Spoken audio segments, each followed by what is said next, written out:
আবারও অ্যাকশন মোডে ইডি। এবার বাংলাতে নজরদারি ইডির রয়েছে, কারণ সকাল থেকে আজ চলেছে ইডির তল্লাশি অভিযান। হিন্দ মোটরের দেবাইপুকুর এলাকাতেই বিশেষ করে হানা দিয়েছে কেন্দ্রীয় তদন্তকারী সংস্থা।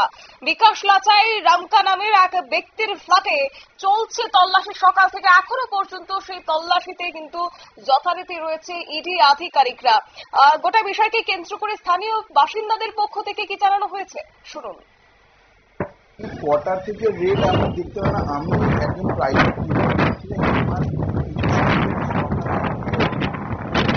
অ্যারাউন্ড 7:45 আমাকে খবর দেয় যে আমাদের আর্মির পুলিশরা এসছেন, মানে ওনারা বসে আছেন। আমি তখনও জানতে পারিনি কি ব্যাপার।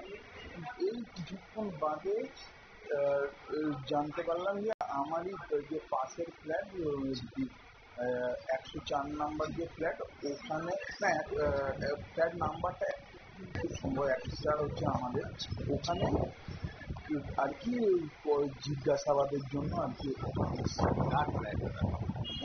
ওনার নাম হচ্ছে বিকাশ লাচিরামকা। দেখুন অতটা জানি না, আমি যেটুকু জানি উনি সার্ভিসম্যান, কলকাতার কোনো সংস্থাতে চাকরি করেন। সরকারি সংস্থা না প্রাইভেট সেটা বলতে পারবো না। বাড়িতে ওনার ওয়াইফ আছেন আর ওনার দুটো ছেলে আছে। এর আগে অস্বাভাবিক কিছু দেখে মনে হয়েছে লাইফস্টাইল?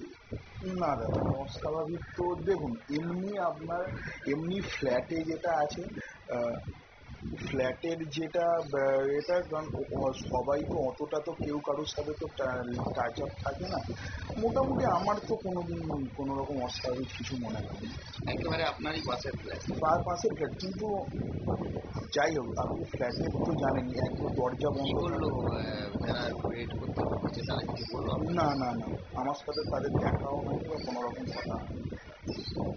আর রেড করছে কিছু নাই বলতে সায়ন্তন করতে গেছে। কোন ফ্লোরে এটা ফার্স্ট ফ্লোর। আপনারা শুনলেন স্থানীয় বাসিন্দাদের পক্ষ থেকে যা জানানো হয়েছে। সাত সকালে হিন্দ মোটরের সেই দেবাই পুকুরের এমিনেন্ট কমপ্লেক্সে সি ব্লকের প্রথম তলাতেই একটি ফ্ল্যাটে ইডির হানা দিয়েছে। সকাল 7টা নাগাদই 3টি গাড়ি করে 5 জন আধিকারিক 6 জন কেন্দ্রীয় জওয়ানকে নিয়ে আবাসনে ঢোকে এবং স্থানীয় সূত্রে খবর পাওয়া গেছে এক বিকাশ লাছাই রামকা ওই ফ্ল্যাটের বাসিন্দা এবং স্ত্রী ও 2 ছেলেকে নিয়ে থাকেন। সেখানে তল্লাশি অভিযানে আসে ইডি আধিকারিকরা। অবশ্য প্রতিবেশীদের পক্ষ থেকে জানানো হয়েছে কলকাতার একটি বেসরকারি সংস্থায় কাজ করেন সেই ব্যক্তি। কিন্তু কি কারণে আজকে ইডি তল্লাশি অভিযান? তিনি কি আর্থিক কোনো তছরূপের সঙ্গে জড়িত রয়েছেন নাকি আয়ের সঙ্গে সেখানে অসঙ্গতি, তা কিন্তু এখনো পর্যন্ত জানা যায়নি। তবে হ্যাঁ, সময়ের অপেক্ষা এবং সময় গড়ালেই হয়তো বা সবকিছুই খোলাসা হবে। নিয়ে নিচ্ছি ছোট্ট একটি বিজ্ঞাপন বিরতির, সঙ্গে থাকুন।